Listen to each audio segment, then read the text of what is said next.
Welcome and thanks for tuning into the Brock Commons Network. I'm Stephen Sommer, and here's your top stories for the week. Town Council is currently in the process of applying for grants from nonprofits such as Baseball America to help cover the nearly $2.5 million for the project.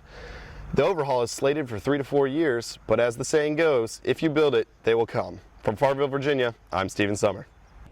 The Hotel Winoak is not only a landmark for Farmville, but also for the Greek community at Longwood.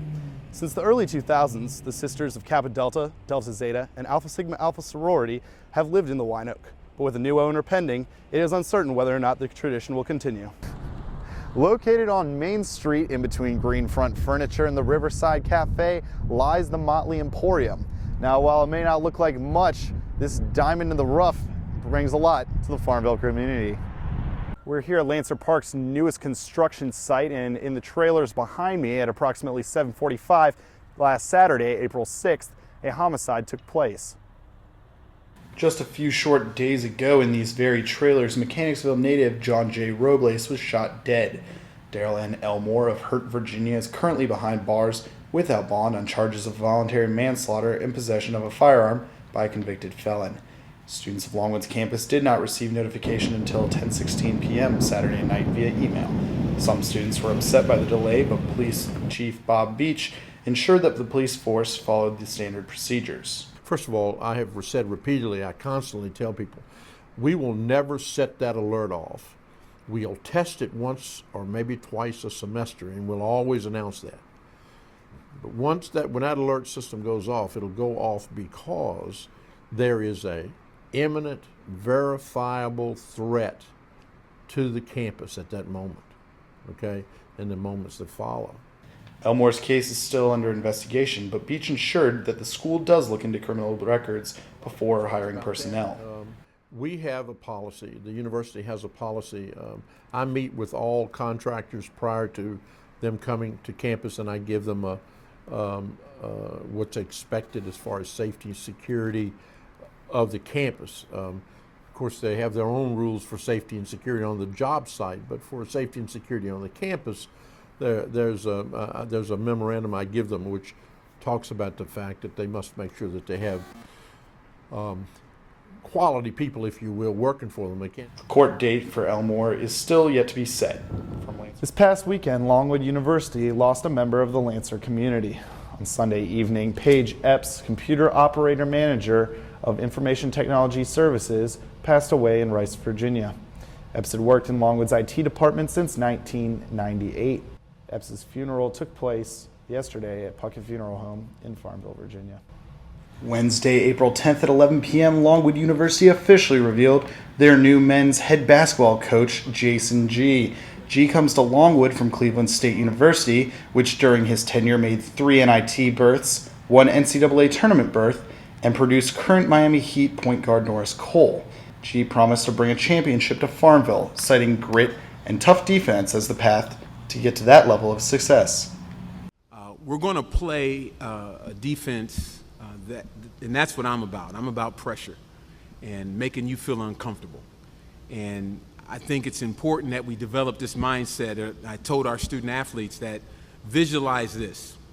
A team pulls up in their bus to Willard Hall, and as soon as they step off the bus, we're going to start guarding them. And we'll guard them to the locker room and let them change their clothes. And when they come back out, we're going to pressure them for 40 minutes. Longwood Athletics Director Troy Austin gave his full support of G at the conference, and he even said that Virginia Commonwealth coach Shaka Smart gave G the stamp of approval. Well, time will only tell. It seems as if the Lancer faithful are excited to see what G has to offer. For BCN, I'm Stephen Sommer. Last week, Longwood student athletes took to South Carolina to compete in the VisitMyrtleBeach.com Big South Conference Tournament. Although ranked 7th seed, the Lancers women's basketball team exceeded expectations. The team upset the number 2 seeded Winthrop University before taking down the number 5 seed Radford University. The ladies then went on to the finals against the Liberty Flames, but eventually fell 54-45, losing the opportunity for an automatic bid to the NCAA tournament. Longwood senior Chelsea Coward was named to the Big South All-Tournament team while averaging 12.3 points per game. For BCN, I'm Stephen Sommer.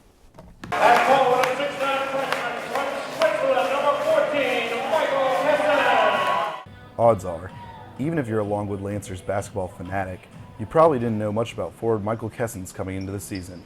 However, as the first month of Lancers basketball comes to a close, it seems as if you can't cross campus without someone mentioning the 6'9" freshman's name. The Swiss native has made quite an impact for the Lancers in his short time in Farmville. Kessens was named both Longwood University's Athlete of the Week and the Crons brand Big South Conference Freshman of the Week in his second week of play. Kessens is currently the team's second leading scorer behind junior captain Tristan Carey. Still not impressed? As of December 2nd, Kessens is 6th in the nation in rebounds, grabbing 11.4 boards a game. Kessens' quick success with the Lancers overshadowed another interesting part of his story. He didn't touch a basketball until he turned 16. 15, 16-year-old, I was growing. And I had a couple of friends playing basketball, so just went to one practice. I felt like in love with the sport. Just decided to quit soccer and start playing basketball. Focused on it the whole time. I didn't even think about the next level. I was just having fun. But after high school, Kessens moved on to play amateur ball in France before making the decision to come to the States. Mike Gillian, head coach of the Lancers squad, said that Kessens belonged in Farmville.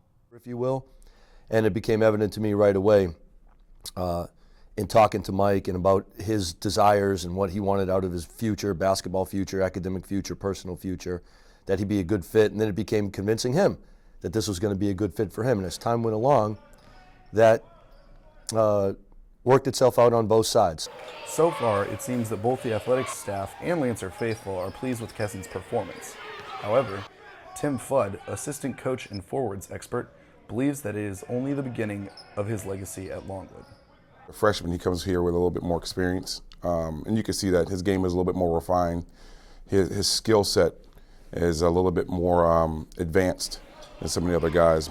I think right now, for Mike, we are just beginning to scratch the surface on really how good he can be.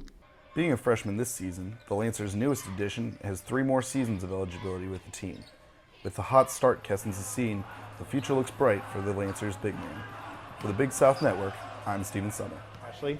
Now moving into sports, Longwood University men's basketball showed down against VMI last night and dropped their 14th straight game. After 13 losses, Longwood was looking to right the ship. However, VMI took over Wednesday night in Willett Hall. The Keydets marched all over the Lancers in a 93-60 rout. The Lancers struggled against forwards DJ Covington and Big South preseason player of the year Stan Okoye, who combined for 52 points. Longwood head coach Mike Gillian commented on moving forward. So to fight through what we're going through is difficult, but at the same time, it builds a great deal of character. When you do have those experiences behind you and you break through, it's something that not everybody goes through, so it only makes you stronger. That about does it for us here, folks. Once again, I'm Steve Sommer, and thanks for tuning in to the Brock Commons Network. We'll see you next week.